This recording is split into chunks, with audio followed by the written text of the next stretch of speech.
My name is Kayla Cox, Kaylacox.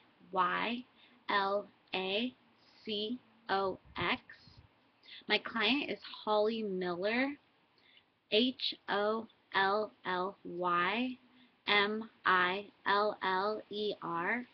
and she is 26 years old.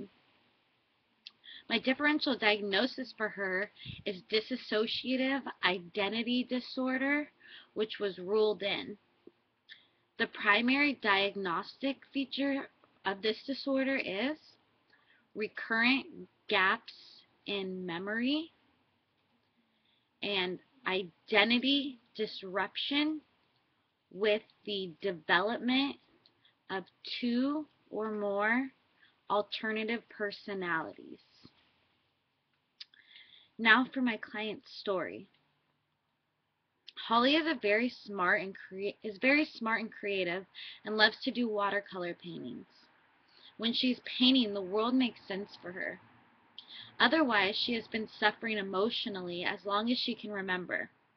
She has engaged in many self-destructive behaviors, such as cutting and the use of many different street drugs.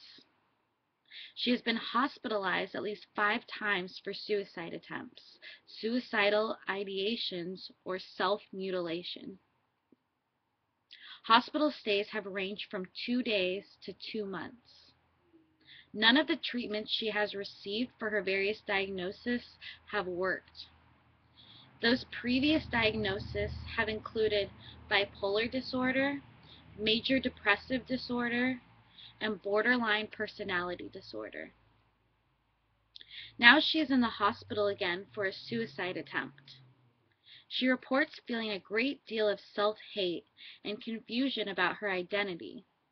She doesn't get along with others and feels that she never fits in. She also shared with the therapist that there are times when she blacks out and loses time. She will be in one location and then regain consciousness somewhere else without memory of how she got there.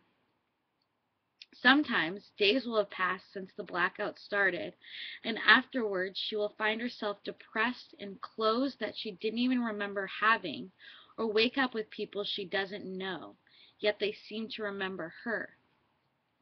They would even call her by a different name, Portia.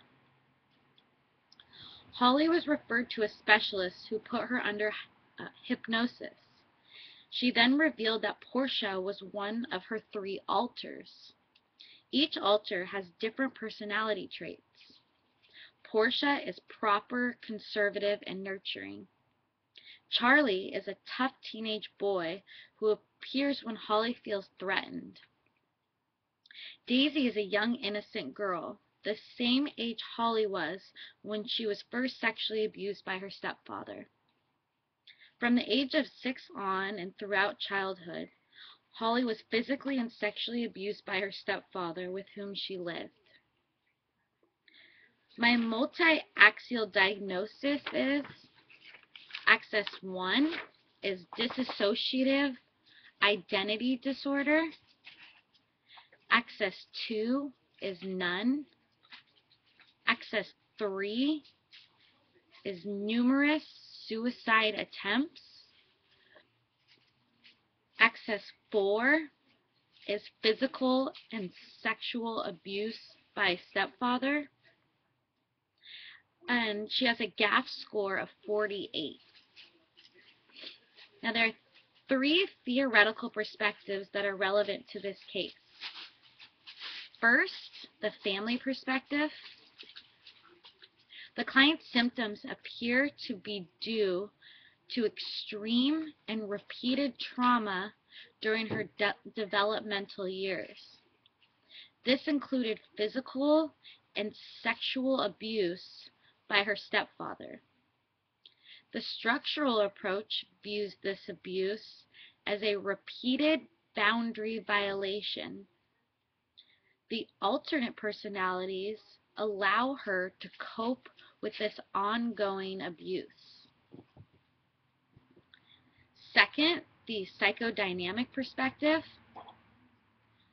Dissociative identity disorder involves the use of the defense mechanism repression. The physical and sexual abuse that the client experienced may have been repressed. The alternate personalities were developed to help her deal with the pain from this abuse. They have also allowed her to repress her core personality. The last is the behavioral perspective. The client's symptoms may be due to faulty learning of operant conditioning. Her dissociative behaviors are negatively reinforced because they allow her to avoid the pain connected to her past trauma and feelings of helplessness and powerlessness. That concludes my presentation.